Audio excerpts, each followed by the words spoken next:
श्रीमद् भगवद गीता अध्याय 2 श्लोक नंबर 49। दूरेण हि अवरम कर्म बुद्धियोगात् धनंजय बुद्धो शरणम अन्विच्छ कृपणम फल हेतवः। अब भगवान कर्मों के बारे में हमें समझा रहे हैं कि कोई भी इंसान जो योग के रास्ते पर चलना चाहता है,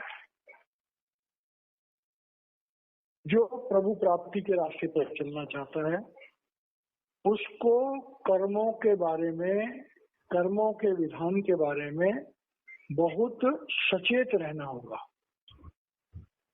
क्योंकि हमारी आत्मा का इस त्रिलोकी में रहने का एकमात्र कारण है, और वो कारण है कर्म। जब तक हमारे कर्म नेह कर्म नहीं होंगे, संचित कर्म, प्रारब्ध कर्म और क्रियामान कर्म, जब तक तीनों तरह के कर्म हमारे बिल्कुल खत्म नहीं हो जाएंगे, न्यूट्रलाइज नहीं हो जाएंगे, तब तक किसी भी आत्मा को ब्रह्म से परे जाने की ताकत नहीं मिलेगी। वो काल के जाल से मुक्त नहीं हो सकता। ये सबसे बड़ी सच्चाई है। तो भगवान कह रहे हैं, अर्जुन, कर्म करके उनके फल को भोगने में एक बहुत लंबा समय लगता है। और ये भी सच्चाई है कि बिना कर्म किए हुए हम एक पल भी नहीं जी सकते। तो क्या करना चाहिए? तो कह रहे हैं कि दूरेण ही अवरम कर्म। अब यहां पर जब हम कर्मों की बात करते हैं तो एक कर्म वो है जिन्हें हम वरम, जिसके बारे में पद्म पुराण में आता है। भगवान कहते हैं कि वरम ममेव मरणम, वरम ममेव मरणम मद्भक्त हन्यते कथम। भगवान कहते हैं कि वो कौन से कर्म हैं जिन कर्मों को वर्ण करने से, जिन कर्मों को धारण करने से कभी मौत नहीं आती। हम हमेशा की जिंदगी पा लेते हैं। वो कौन से कर्म है जिन कर्मों के कारण हम कभी भी मुक्त नहीं हो सकते। तो जो कर्म हमें दुनिया में फंसाते हैं वो कर्म है अवरम, निंदनीय, तुच्छ श्रेणी के। वो कौन आते हैं? काम कर्म। दूरेण ही अवरम, अवरम निंदनीय, जो हमें दुनिया में फंसाते हैं, कर्म सकाम कर्म। बुद्धि योगात धनंजय। हे अर्जुन, इस संसार से मुक्त होने का जो रास्ता है वो है कर्मों के विधान से मुक्त होना। अब कर्मों के विधान को जब समझना है तो हमें और गहराई से समझना होगा। हम जिंदा हैं तो हमारे दो तरह के कर्म हो रहे हैं अपने आप। लेकिन जो कर्म हम मन इंद्रियों के सानिध्य में बुद्धि लगाकर करते हैं उन्हें हम कर्म कहते हैं। वो सकाम भी हो सकते हैं, निष्काम भी हो सकते हैं। लेकिन कुछ कर्म जो है अपने आप हो रहे हैं, वो कर्म नहीं है, उन्हें हम क्रिया कहते हैं। जैसे हमारी सांस अपने आप चल रही है, हमारा दिल अपने आप धड़क रहा है, हमें अपने आप भूख लगती है, अपने आप नींद आ जाती है, अपने आप जाग जाते हैं, अपने आप थकान हो जाती है। तो जो चीजें, जो कर्म हमारे प्रयास के बिना ही अपने आप हो रहे हैं वो सारे कर्म नहीं है, वो सारी क्रियाएं हैं। उन क्रियाओं में हमारा कोई योगदान नहीं है।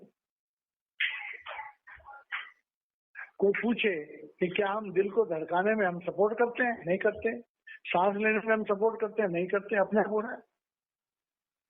तो जिस तरह से हमारी ये बाहर की क्रियाएं हो रही हैं, सांस अपने आप चल रही है, दिल अपने आप धड़क रहा है, शरीर के बहुत सारे फंक्शन अपने आप हो रहे हैं, हमारा भोजन अपने आप पच रहा है, हमारे जो भी क्रियाएं होती हैं, बाथरूम जाना है या हमें पानी पीना है, अपने आप हो रही हैं, अपने आप शरीर डिमांड करता है। ऐसे ही हमारे शरीर के अंदर जो वर्म कर्म है, जो वर्ण करने लायक कर्म है, वो कर्म कौन सा है? वो क्रिया कौन सी है? वो है शब्द।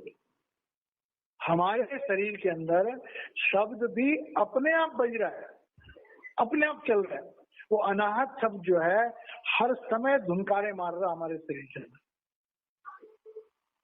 तो हमारे अंदर जो अनाहत शब्द धुनकारे मार रहा है, जब हम उससे जुड़ेंगे, और उससे कैसे जुड़ेंगे? बुद्धि योगात। अब यहाँ पर बुद्धि जो है, बुद्धि के दो रूप है, एक है बुद्धि, एक है विवेक। जब हमने दुनिया की चीजें सोचनी होती है तो उसे हम बुद्धि कहते हैं। जब हमने आत्मा के बारे में या सूक्ष्म लोगों के बारे में कोई चीज सोचनी होती है या आत्मा के फंक्शन के बारे में सोचना है, उसे विवेक कहते हैं। तो बुद्धि का इस्तेमाल तो हर इंसान करता है, लेकिन विवेक का इस्तेमाल बहुत कम लोग करते हैं। क्योंकि भगवान ने अर्जुन को युद्ध करने के लिए निष्काम कर्म योग के आधार पर युद्ध करने के लिए तैयार करना है, इसलिए भगवान इतनी गहराई से समझा रहे हैं कि अर्जुन, तेरे शरीर में जो क्रिया हो रही है, कौन सी क्रिया? आत्मा का आनंद, आत्मा का आनंद शब्द, तेरे अंदर जो शब्द बज रहा है, तेरे अंदर जो प्रभु की शक्ति धुनकारे मार रही है, उसे तू अपने आत्मा के विवेक से जान सकता है। बुद्धि योगात धनंजय। है अर्जुन, तू सकाम कर्मों को कब त्याग पाएगा? अगर हम किसी से कहें कर्मों को त्याग दो, इम्पॉसिबल, कर्मों को हम त्याग ही नहीं सकते। लेकिन हम क्या त्याग सकते हैं? कर्मों की आसक्ति, कर्मों का कर्तापन हम त्याग सकते हैं। तो इस श्लोक का पहली लाइन का मतलब है कि हम, अर्जुन, तू कर्मों के, सकाम कर्म के कर्ता भाव को त्याग दे। दूरेण ही अवरम कर्म का ये मतलब नहीं है कि तुम कर्मों को दूर से त्याग दो। वे कर्मों को हम त्याग ही नहीं सकते, हम अपनी इंद्रियों को इस्तेमाल करने से त्याग ही नहीं सकते। तो कब त्यागेंगे? जब हम अपनी तवज्जो को उन इंद्रियों में से हटा लेंगे, जब हम अपनी आत्मा को आगे बढ़ा लेंगे। अर्जुन के रथ में भगवान का सारथी बनने का आध्यात्मिक मतलब क्या है?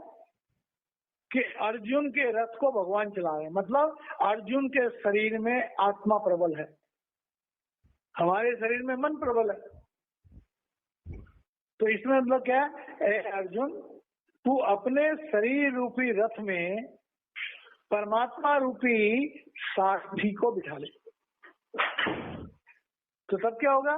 सकाम कर्मों के प्रति तेरी जो आसक्ति है वो खत्म हो जाएगी, और तू कर्म करता हुआ जब अनासक्त भाव से कर्म करेगा तो उन कर्मों के फल से तेरा कोई ताल्लुक नहीं होगा। तो सारे कर्म करता हुआ भी नेह कर्म की अवस्था में पहुंच जाए। ये म्यूट किसका खुला है? इसे बंद कर लो जरा। अरे म्यूट किसका खुला है? इसे बंद कर लो। बोलो मान। जब तुम ऐसा भाव रखोगे तब क्या होगा? बुद्ध शरणम अन्विच्छ। अब कह रहे हैं इस अवस्था को प्राप्त करने के लिए तुम्हें प्रयास करना पड़ेगा। अब प्रयास क्या होता है? हम लोग जो भजन सिमरन करते हैं, सदगुरु ने हमें नामदान दे दिया। नामदान मिलने के बाद जो हम शब्द को सुनते हैं, सिमरन करते हैं, 5 नाम का लगातार सिमरन करते हैं, ध्यान में बैठकर शब्द को सुनते हैं, उसके बिना क्या हमारा शब्द फलीभूत हो सकता है? कभी नहीं हो सकता। तो कह रहे हैं बुद्ध शरणम अन्विच्छ। है अर्जुन, जो बात मैंने ऊपर कही है कि आत्मा के विवेक को जागृत करके सकाम कर्मों के फल को त्याग करके कर्ता भाव से मुक्त हो जा, ये काम अपने आप नहीं होगा। तुम्हें क्या करना पड़ेगा? बुद्ध शरणम अन्विच्छ। अब यहाँ पर बुद्ध का मतलब हो गया है कि आत्मा की अवस्था को समभाव कहते हैं। समभाव में कि परमात्मा जब करता हो गया तो वही समभाव हो गया, अच्छा हो बुरा हो परमात्मा जाने। जब हम परमात्मा की शरण में जाने का मतलब क्या हो गया कि हम शब्द से लौ लगा रखे हैं, वही वाली बात, हाथ कारबल दिल यारबल। हम परमात्मा को अपने जीवन की बागडोर सौंप दें। बुद्ध शरणम अन्विच्छ, अन्विच्छ मतलब प्रयत्न करो। तुम अपने अंदर अपनी आत्म शक्ति का आश्रय लेने का प्रयास करो। तुम अपने अंदर उस अनाहत शब्द की गूंज के साथ हर समय जुड़े रहने का प्रयास करो। जब तुम उस आनंद में, उस परमानंद में, उस आत्म शक्ति से जुड़ जाओगे तभी तुम कर्मों के इफेक्ट से बचोगे।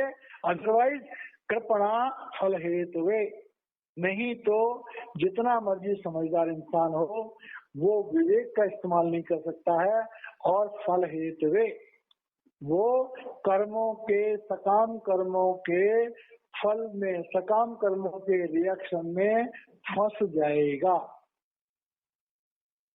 वो दयनीय अवस्था में पहुंच जाएगा। अभी दयनीय अवस्था में क्या है? कर्मों के फल को भोगना, बार बार जन्म लेना। तो इसका आंतरिक मतलब क्या निकला? अपने जीवन में उस प्रभु को अपना शरीर रूपी रथ का सारथी बनाओ। तो तब क्या होगा? तुम जो मर्जी करोगे, तुम कृपणा फल हेतु में, फल के हेतु में नहीं जाओगे, फल के हेतु नहीं बनोगे, तुम्हें कर्मों का फल नहीं भोगना होगा। मेन मकसद क्या है? अर्जुन के दिमाग में ये था, मैं मारूंगा तो मुझे नरक मिलेगा, मुझे पाप लगेगा। उस बात को समझाने के लिए ये तरीका बता रहे। अब श्लोक नंबर 50, अध्याय दूसरा। अब कह रहे हैं बुद्धि युक्तो जहातीह उभय सुकृत दुष्कृते तस्मात् योगाय युजुष्स योगः कर्मसु कौशलम। भगवान अर्जुन के मन में ये बात न रह जाए कि भाई मुझे जो त्यागना है वो कौन से कर्मों को त्यागना है। कर्म दो तरह के होते हैं, एक अच्छे कर्म होते हैं, एक बुरे कर्म होते हैं। तो अच्छे और बुरे कर्मों में से मुझे किस कर्म को त्यागना है, ये उसके दिमाग में, अर्जुन के दिमाग में आई होगी। तो भगवान ने उसका जो युक्त दिया कि बुद्धि युक्तो जहाति इह उभय सुकृत दुष्कृते। अब कह रहे हैं बुद्धि युक्तों का मतलब क्या हो गया? पहले हमने ऊपर बुद्ध बोला था, अब यहाँ बुद्धि युक्त हो गया। तो बुद्धि युक्तों का मतलब सम बुद्धि युक्त। और सम बुद्धि युक्त कौन है? कि प्रभु के उस अंदर के प्रकाश से, अंदर के नूर से, अंदर के शब्द से जुड़े रहना।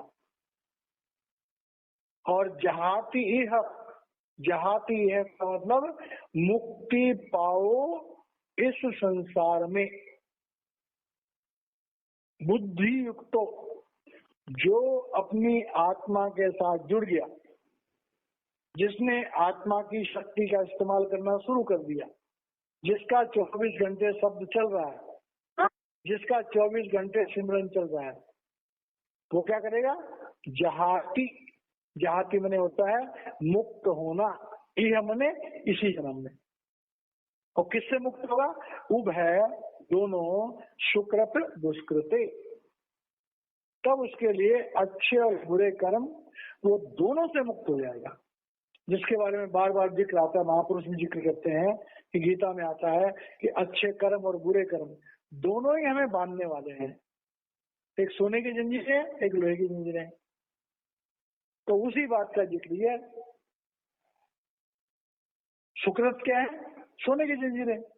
अच्छे कर्म करने से स्वर्ग मिलेगा, सुख मिलेगा, वैभव मिलेगा, बुरे कर्म करने से दुख मिलेगा, लोहे की चीजें हैं।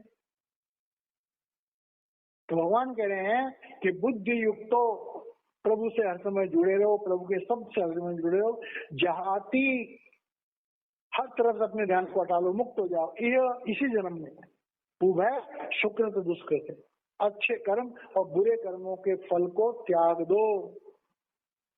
दोनों में यही सोचो कि ये भगवान ही कर रहे हैं। हमारे साथ प्रॉब्लम क्या है, अच्छे कर्मों का यश हम चाहते हैं, बुरे कर्मों का दुष्परिणाम हम नहीं चाहते। तो भगवान कहते हैं अच्छे और बुरे कर्मों की परिभाषा खत्म कर दो। दोनों प्रकार के कर्म, उनके दोनों प्रकार के ही कर्म हैं, उनके फल को त्याग, तो उससे निवृत्त हो जाओ।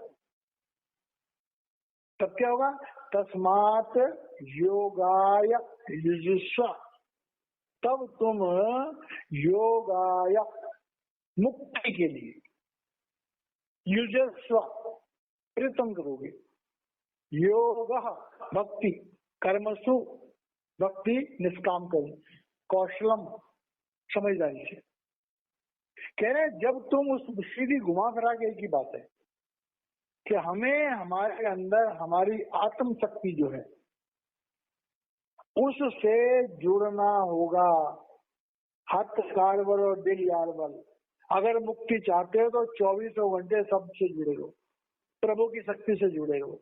उसके बाद दुनिया में जो मर्जी करो, युजस्व प्रयत्न करना, जो मर्जी दुनिया के काम करो, लेकिन तुम्हारी लौ प्रभु से लगी रहनी चाहिए। योग भक्ति के रूप में, मतलब एक होती है कोई एक्सरसाइज नहीं, भक्ति के रूप में लौ लगी रहनी चाहिए। कर्मसु, तभी तुम कर्मों के उस भाव से कब बचोगे, कर्म करते हुए भी तुम्हें निष्ठा से काम करने पड़ेंगे। कौशलम, अगर तुमने भजन सिमरन करना है उसे भी तुम बड़े श्रेष्ठ कर्म समझ के करो। हमारे अंदर एक कमी है कि हम जो भी काम करते हैं, दुनिया के काम तो बड़े इंटरेस्ट से करते हैं, बड़ी समझदारी से करते हैं, बड़ी भावना से करते हैं, बड़ी रिस्पॉन्सिबिलिटी से करते हैं, लेकिन जब हम भगवान का भजन करते हैं तब हम कैजुअल करते हैं। तो कह रहे हैं कि योग कर्मसु कुशल कौशलम, अपने कौशल के साथ इस काम को करो कि भाई युद्ध भी करना तुम्हें, उसमें भी कौशल चाहिए, लेकिन साथ साथ प्रभु को याद करना, उसमें भी कौशल चाहिए। न प्रभु को भूलो, न दुनिया के कर्मों को भूलो, लेकिन उनके फल को भूल जाओ। तो कह रहे हैं ऐसा करना तुम्हारे लिए अत्यंत आवश्यक है, और युद्ध में भी तुम्हें ऐसे करना चाहिए। और हम लोगों को भी अपने जीवन में सदैव इस अवस्था में रहना चाहिए। और ऐसा कौन करते हैं, एक एग्जाम्पल दे रहे हैं। कर्मजम बुद्धि युक्ता ही फलम त्यक्त्वा मनीषिणः, जन्म बंध विनिर्मुक्ता पदम गच्छन्ति अनामयम्। अब कह रहे हैं दुनिया में जो हम महापुरुषों को देखते हैं, महापुरुष दुनिया में आते हैं तो महापुरुष भी तो कर्म करते हैं, उनका भी जीवन है, वो भी नौकरी करते हैं, उनके भी बाल बच्चे होते हैं, उनकी भी प्रॉपर्टियां होती हैं, उनके पास भी घोड़ा गाड़ी होती है, सब कुछ होता है उनके पास। तो जो महापुरुष आते हैं वो क्या करते हैं, कर्मजम बुद्धि युक्त ही, वो बुद्धि में युक्त होते हुए ही कर्म करते हैं। देखने में वो सकाम कर्म लगते हैं, जैसे कोई महापुरुष है, एक संत है, अब उनकी भी शादी हो रखी है, उनकी भी पत्नी है, उनके भी बच्चे हैं। अब देखने में लगता है कि भाई जब इनकी पत्नी है तो ये पति पत्नी होकर जब कहीं जाते हैं तो जरूरी बात है इनके जो कर्म है वो सकाम होंगे। उनके बेटे हैं, बच्चे हैं, उनको पालते हैं, उनको स्कूल छोड़ने जाते हैं, उनका व्यापार चलाते हैं, सब कुछ करते हैं महापुरुष। तो कहते हैं कर्म जम बुद्धि युक्ता ही, तो जितने भी कर्म करते हैं समभाव में करते हैं। महापुरुषों की यही सबसे बड़ी पहचान होती है, तो दुनिया में कुछ भी नहीं चाहते। हर महापुरुष ने कहा कि कोई बात नहीं, दुनिया में रहो, शादी करो, नौकरी करो, बाल बच्चे पैदा करो, घर गृहस्थी बनाओ, लेकिन कैसे कि कर्म जम बुद्धि युक्ता ही। देखने वो समाज सकाम कर्म लगे, लेकिन उनके साथ तुम आसक्ति न रखो। और वो कैसे होगा? फलम त्यक्त्वा मनीषिणः, उनके फल की इच्छा त्याग कर, फलम त्यक्त्वा, उस कर्मों के फल को त्याग कर। अगर वो महापुरुष हैं तो वो अपनी पत्नी को भी उस शारीरिक देह में आसक्ति रख के पत्नी नहीं समझेंगे। वो कहेंगे प्रभु ने मुझे एक पार्टनर भेजा है कि दुनिया में कुछ आत्माओं के शरीर को बनाने के लिए एक माध्यम। आम इंसान जब पति पत्नी का रिश्ता होता है उसमें काम वासनाएं होती हैं, बच्चों को हम पालते हैं उसमें हमारा मोह और लोभ दोनों बसा होता है, तो उनके कामों में न लोभ होता है, ना मोह होता है, ना काम वासना होती, कुछ भी नहीं होता। तो कह रहे हैं अगर तुमने दुनिया में देखना है तो किसी महापुरुष के जीवन को नजदीकी से देखो। वो तुम्हें हर तरह से एक संसारी आदमी लगेगा, लेकिन उसका व्यक्तिगत जीवन जो है वो आसक्ति से हीन होगा। उसके जीवन का मकसद प्रभु भक्ति होगा। उसका शरीर कर्म करता हुआ दिखाई दे रहा है, लेकिन उसका मन और बुद्धि उससे लिप्त नहीं है। इसलिए जन्म बंधन विमुक्ता, महापुरुष जब दुनिया में आते हैं कि जन्म मरण दो में नहीं, जन पर उपकारिया है। ये अवस्था को होती है, जरूरी बात है। उनको पहले वो पद मिलता है तब वो महापुरुष बन के दुनिया में आते हैं, ये फर्क है। हम लोगों को इस दुनिया में रह के महापुरुष बनना है। तो कह रहे हैं कि इस काम का फल क्या है? जन्म बंध विमुक्ता, जन्म और मृत्यु के बंधनों से मुक्त होकर के पदम गच्छन्ति अनामयम, और उस परम पद को प्राप्त करना जिसे हम अनामी पद कहते हैं, जिसका कोई नाम नहीं है, जो संसार के दुखों से, संसार की कल्पनाओं से बाहर है, अनामी पद। दर्शन सिंह महाराज जी इस बात को अपने सत्संग में बताया करते थे कि सचखंड तक के समय समझ है कि सचखंड में परमात्मा ने ज्योति रूप और शब्द रूप प्रकट किया, लेकिन सचखंड से ऊपर की जो रचनाएं हैं उनका कहीं बयान नहीं है और वो बयान में आ भी नहीं सकती।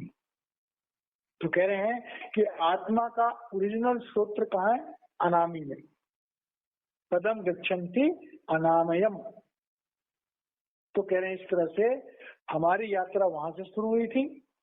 महापुरुष जो है वो अनामी पद से तक से आते हैं, क्योंकि अनामी पद में जो प्रभु की सत्ता है वही सत्ता थोड़े से हल्के रूप में सचखंड में प्रकट होती है।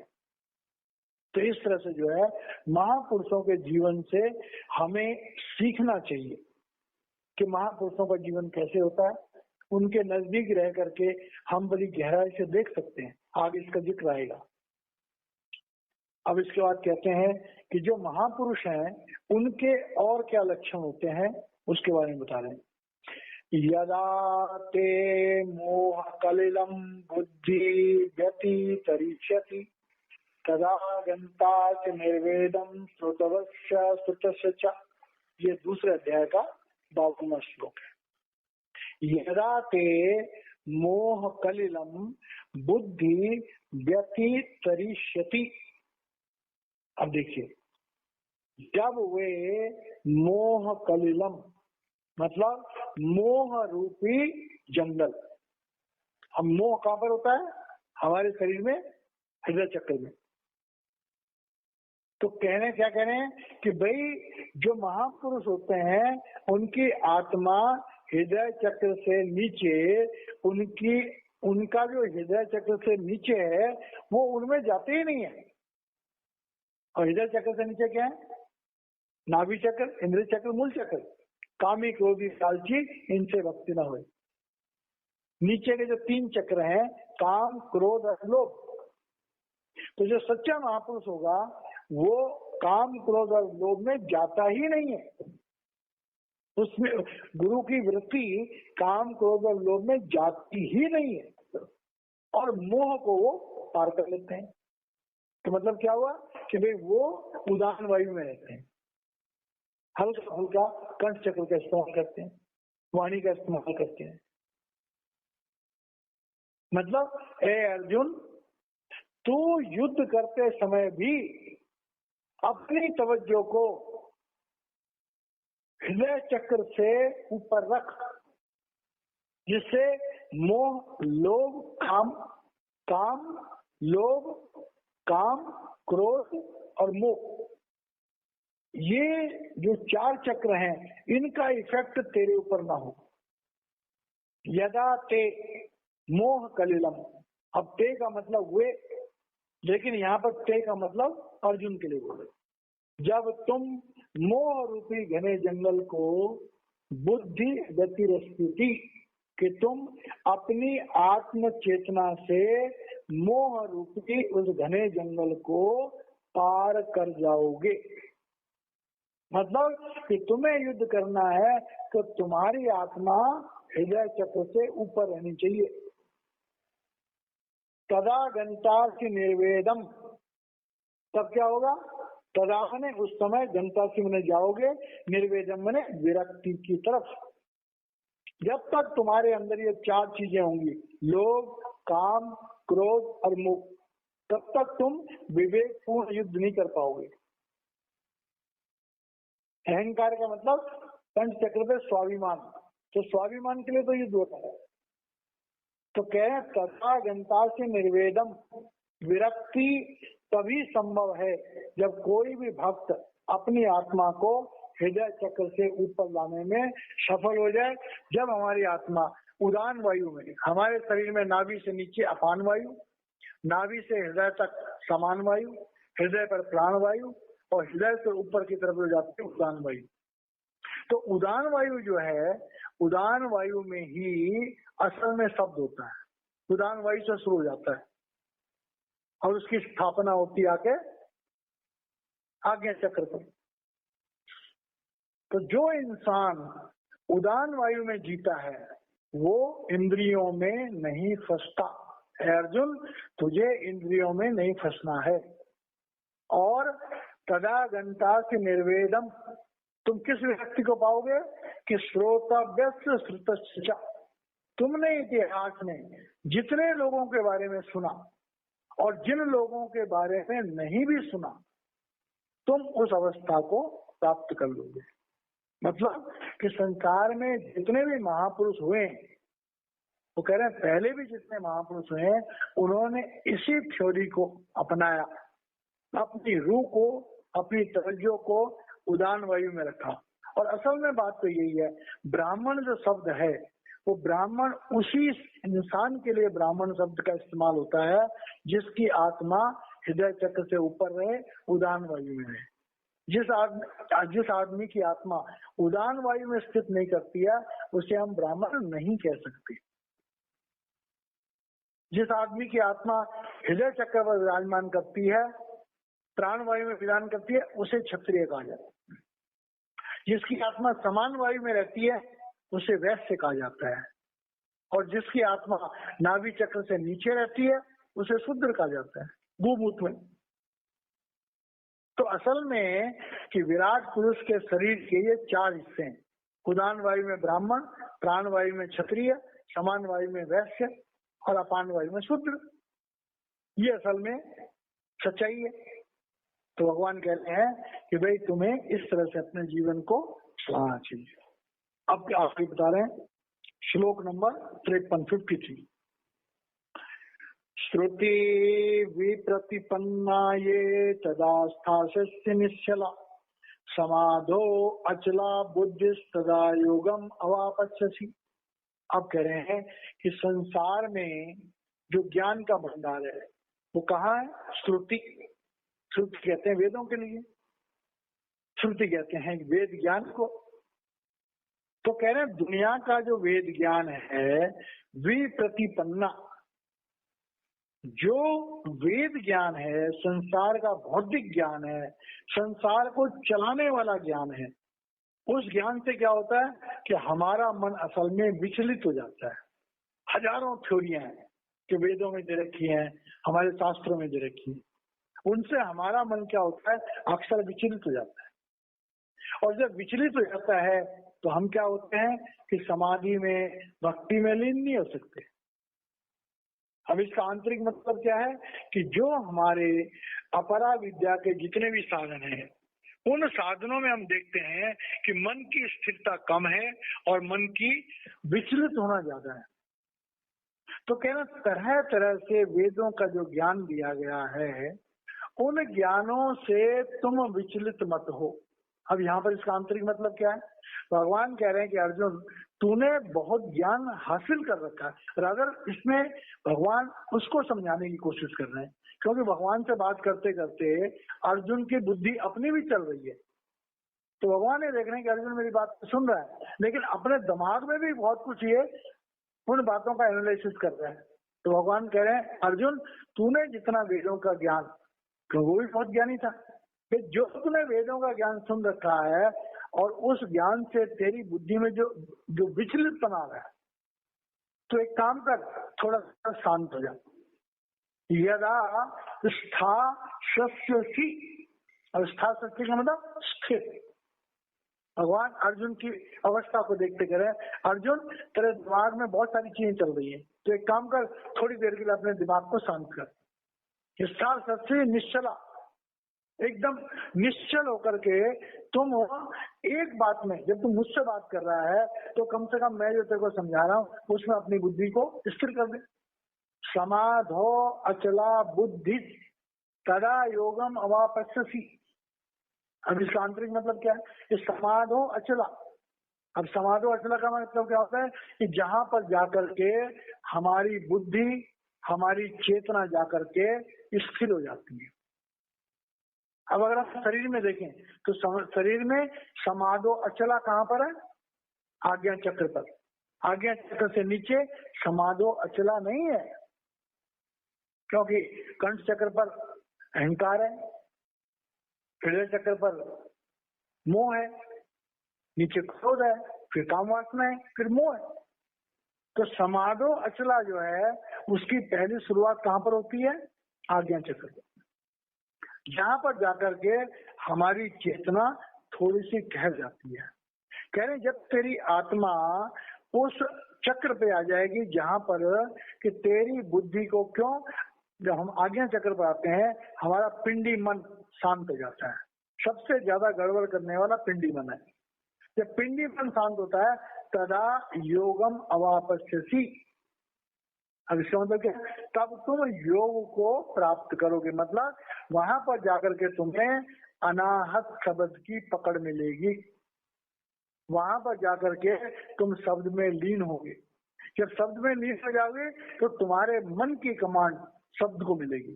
शब्द क्या है? आत्मा का रूप। तो कह रहे हैं कि जो ज्ञान है संसार का, वो ज्ञान हमें विचलित करने वाला है। किताबों का ज्ञान, उस किताबों के ज्ञान से अपनी बुद्धि को एक तरफ कर, और किस ज्ञान को पकड़? अपने गुरु के ज्ञान को पकड़।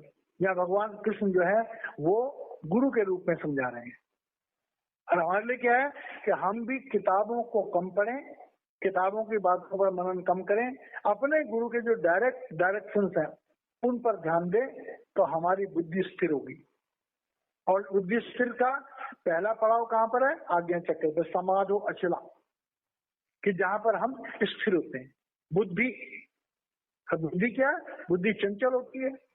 मन की चंचलता बुद्धि के सहारे चलती है। बुद्धि शांत हो जाएगी, मन की चंचलता खत्म हो जाएगी। योगम अवापस्यसि, योगम मन जुड़ा, तुम श्रुत शब्द योग में स्थिर हो जाओगे, श्रुत शब्द योग को प्राप्त कर लोगे, अनाथ शब्द की पकड़ तुमको मिल जाएगी। तो ये उनको समझा रहे हैं। पिछले 3 श्लोक जो हैं ये हैं महापुरुषों के लक्षण। हेलो जो थोड़ी देर में बस। तो ऐसा करके जो है वो तुम इन 3 श्लोक जो है महापुरुषों के लक्षण दे दिए। और आंतरिक मतलब क्या है कि तुम भी महापुरुष हो, तुम्हें महापुरुषों का जीवन बनाना पड़ेगा, अपनाना पड़ेगा। अब अर्जुन ने जब ये सुना, भगवान ये नहीं कह रहे हैं कि तुम महापुरुष हो, भगवान ये बोल रहे हैं कि ये शक्ति तुम्हारे अंदर भी है, तुम्हें इस शक्ति को जागृत करना होगा। अब अर्जुन के मन में आता है कि जो बातें भगवान ने बोली हैं, तो ये बातें तो बड़ी कठिन सी लग रही हैं। तो अर्जुन अपनी जिज्ञासा के लिए अब भगवान से बोला, अर्जुन वाच। अब अर्जुन भगवान से पूछता है, क्या पूछता है? जिस अवस्था का ऊपर वर्णन किया है कि समाधो अचला, उस अचल समाधि में जाने वाले इंसान के बारे में कि वो कौन है। तो इसमें अब अर्जुन पूछता है, तो उस समाधो अचला का एक्सप्लेनेशन इसमें पूछ रहा है। ये हो गया श्लोक नंबर 54, अध्याय नंबर 2। अब अर्जुन क्या, अर्जुन वाच्य, अर्जुन भगवान से पूछते हैं, स्थित प्रज्ञस्य का भाषा समाधिस्थस्य केशवः सिद्धि किम प्रभासेता किम आसीत ब्रजेत किम। अब अर्जुन के दिल में एक भावना पैदा होती है कि भाई जो महापुरुष होते हैं वो कैसे होते हैं। भगवान ने कहा है कि समाधो अचला, तो समाधो अचला मतलब मन इंद्रियों से ऊपर आना, और उसी समाधो अचला वाले को स्थित प्रज्ञ कहते हैं। प्रज्ञ कहते हैं आत्मज्ञान को, आत्मज्ञान में स्थित इंसान को स्थित प्रज्ञ कहते हैं। तो कह रहे हैं स्थित प्रज्ञ से जो इंसान आत्मज्ञान में निष्ठ हो गया, स्थित प्रज्ञ से का भाषा, भाषा का मतलब लक्षण। तो कह रहे हैं भगवान आपने जो 3 श्लोकों में बताया कि महापुरुष ऐसे होते हैं, तो कह रहे हैं स्थित प्रज्ञ से का भाषा। हमारी भी इच्छा होती है जानने की कि वे महापुरुषों के क्या लक्षण होते हैं। तो अर्जुन भगवान से पूछता है कि भगवान महापुरुषों के क्या लक्षण होते हैं। स्थित प्रज्ञ से का भाषा, हे प्रभु जो समाधि अचला में जाते हैं, जो आत्मज्ञान में स्थित होते हैं, उनके क्या लक्षण होते हैं। समाधिस्थस्य केशव, और जो मन इंद्रियों से ऊपर होकर के समाधिस्थ हो जाते हैं, समाधिस्थ उस आत्मा के साथ जुड़ जाते हैं, आत्मरूप बन जाते हैं, उनके क्या लक्षण होते हैं। स्थित भी, अब आत्मनिष्ठ होकर के उसमें रम जाना। एक होता है स्थित प्रज्ञा और एक होता है सिद्धि। स्थित प्रज्ञा क्या मतलब कि हम उस अवस्था तक पहुंचते हैं, आत्मज्ञान की अवस्था तक पहुंचते हैं, और आत्मज्ञान की अवस्था में स्थित हो जाना, उससे नीचे नहीं आना फिर। तो इस सिद्धि किम प्रावेश किम प्रभासेत किम आसीत ब्रजेत किम। ये महापुरुष होते हैं, उनका बोलने का तरीका क्या होता है, उनका उठने बैठने का तरीका क्या होता है, वो कैसे चलते हैं, कैसे बोलते हैं, कैसे खाते हैं, कैसे पीते हैं, कैसे व्यवहार करते हैं, कैसे दूसरों को बुलाते हैं, उनका संबोधन का क्या तरीका होता है। तो अर्जुन जो है इन चीजों को जानने के लिए भगवान से कहा कि हे प्रभु आप मुझे इन चीजों के बारे में थोड़ा बताइए। अब श्री भगवान वाक्य है, अब भगवान अर्जुन के सवाल का जवाब दे रहे हैं। ये बात बड़ी गौर से सुनने वाली। श्लोक नंबर 55, अध्याय 2। प्रजाति कामान सर्वान पार्थ मनोगतान आत्मनि एव आत्मना तुष्का स्थित प्रज्ञ से तदा उच्यते। भगवान कह रहे हैं कि भाई जब हम कहते हैं ये आत्मज्ञानी है, इस आत्मज्ञानी आत्मनिष्ठ है, तो क्या कहते हैं कि प्रजाति, अब प्रजाति का मतलब त्यागना। यदा कामान सर्वान, कह रहे हैं अर्जुन हमारी इंद्रियों की तृप्ति, इंद्रियों की तृप्ति मन की सबसे बड़ी वासना है। मन ही इंद्रियों को प्रेरित करता है। प्रजहाति यदा कामान, जब हम दुनिया की कामनाओं को त्याग देते हैं, सर्वान और सबको, पार्था मनोगतान मन से देते हैं, मन वचन और कर्म।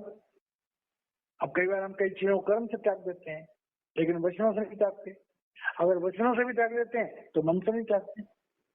कामनाएं कई बार क्या होते हैं, साधु महात्मा बड़े बड़े ऋषि मुनि भी होते हैं, कामनाएं उनके मन में कहीं ना कहीं बसी होती हैं। बाहर से देखने से लगता है कि भाई ये आदमी तो बहुत अच्छा है, लेकिन उसके अंदर में कोई ना कोई कामना दबी हुई है। तो कह रहे हैं तुम्हारे अंदर में कामनाओं का नामो निशान भी नहीं होना चाहिए। या जो महापुरुष होते हैं उनके अंदर कामनाओं का, काम क्रोध लोभ अहंकार का नामो निशान भी नहीं होता है। वो मन से, वचन से और कर्म से एक जैसे होते हैं। और आत्मनि एव आत्मना तुष्ट। अब कह रहे हैं जो हमारा मन है, हमारा जो मन है, आत्मना हमारा जो मन है वो दुष्ट है, और मन क्या करता है, इंद्रियों की तरफ दौड़ता है। ज्ञान इंद्रियों को बोलता है रसों का स्वाद लो, कर्म इंद्रियों को बोलता है तुम कर्म करो। तो कहना ये दुष्ट मन जब आत्मा की शक्ति में तुष्ट हो जाता है, और आत्मा की शक्ति में तुष्ट होने का मतलब क्या हुआ कि हरिये मति पापा के संग सो धोपे नाम ही करें। ये मन अंतर में जब शब्द और प्रकाश के साथ जुड़ जाता है तो इसकी वासनाओं के प्रति जो आसक्ति है वो कमजोर पड़ जाती है। दूसरी तरफ कह रहे हैं कि जितने भी महापुरुष होते हैं, आत्मज्ञानी होते हैं, वो 24 घंटे एक पल भी उनकी आत्मा शब्द और प्रकाश से अलग नहीं होती है। ये महापुरुषों के लक्षण है कि आत्मनि एवं आत्मना तुष्ट, उनका मन उनकी आत्मा में ही रमा रहता है, संतुष्ट रहता है। स्थिर प्रज्ञ सदा उच्चते, तब हम उसको महापुरुष कहते हैं। जिस महापुरुष का मन इंद्रियों में चलता है, विचलित होता है, चलायमान होता है, उसे हम महापुरुष नहीं कह सकते। जिसकी इंद्रियां गुलाम है, जिसका मन गुलाम है, तो मन और इंद्रियों का जब चाहे इस्तेमाल करे और जब चाहे उन्हें उठा के एक तरफ रख दे, उसे महापुरुष कहते हैं। कहते हैं ये होना जो है बहुत लाजमी है, इसके बिना हम किसी को महापुरुष नहीं कह सकते। ये उनके लक्षण है, महापुरुषों के लक्षण। दूसरा लक्षण कहते हैं, श्लोक नंबर है 56, अध्याय 2। दुखेषु अनविघ्न मनः सुखेषु विगत स्पृह वीतराग भय क्रोधः स्थिति मुनि उच्चते। अब पहले स्थित प्रज्ञ बोला हूं मैं, अब स्थिति। अब स्थिति का मतलब जो आत्मज्ञान में स्थित है, उसका जीवन कैसा होना चाहिए? दुखेषु अनविघ्न मना। अब क्या दुनिया में क्या होता है कि जब हमें दुख आता है तो हमारे मन में जो है वो तरह तरह की धारणाएं हो जाती हैं, हमारा मन विचलित हो जाता है, हमारे अंदर हजारों तरह के भाव पैदा हो जाते हैं, दुखों में हम पगला जाते हैं, हमारा दिनचर्या बिगड़ जाती है, हम किसी के ऊपर दोष लगाना शुरू कर देते हैं, कभी भाग्य को कोसते हैं, कभी भगवान को कोसते हैं। तो कह रहे हैं दुखेषु अनविघ्न मना। उद्विग्न, उद्विग्न का मतलब होता है बेचैन होना, अनुद्विग्न का मतलब जब हम बेचैन ना हो, बड़े से बड़े दुख में भी हम अचल रहे। अब उसकी निशानी क्या है? मंसूर को जब सूली पे चढ़ाया जाए, उसके शरीर के टुकड़े किए जा रहे थे, तो वो अपने खुदा का शुक्राना कर रहा था। उसने एक बार भी नहीं कहा तुम मुझे क्यों मार रहे हो, वो अपने खुदा को शुक्राना कर रहा था कि आप मुझे बल दे रहे हो, आप मुझे शक्ति दे रहे हो, मैं आपका शुक्रगुजार हूँ। गुरु अर्जुन देव जी महाराज जी को जब तप्ते तवों पे रखा गया तो प्रभु का गुणगान कर रहे थे, क्या बड़ा मीठा लगा।